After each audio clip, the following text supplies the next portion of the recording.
the overwhelming majority of victims of terrorism over the last several years, and certainly the overwhelming majority of victims of ISIL, are themselves Muslims. ISIL does not represent Islam. It is not representative in any way of the attitudes of the overwhelming majority of Muslims.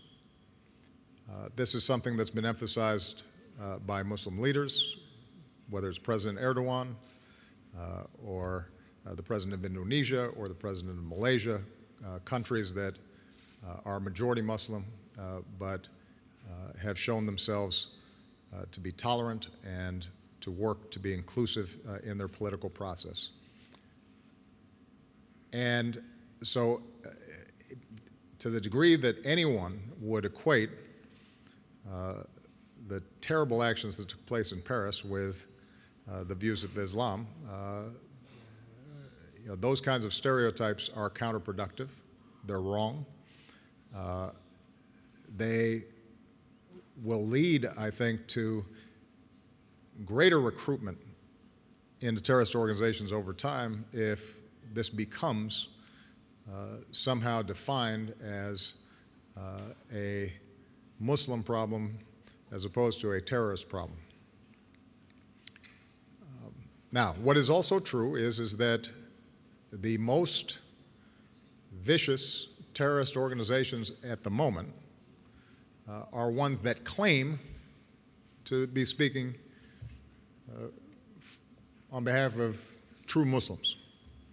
And I do think that Muslims around the world,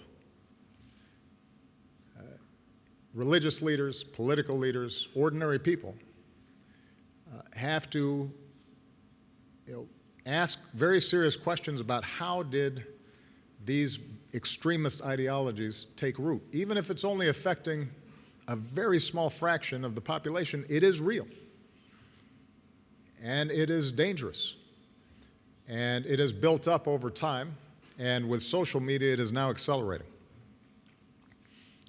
And so I think on the one hand, non-Muslims cannot stereotype, but I also think the Muslim community has to think about how we make sure that children are not being infected with this twisted notion that somehow they can kill innocent people, and that is justified by religion.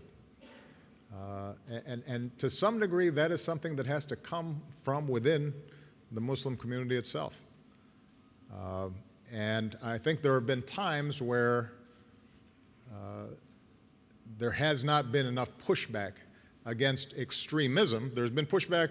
There's some who say, well, we don't believe in violence, but are not as willing to challenge some of the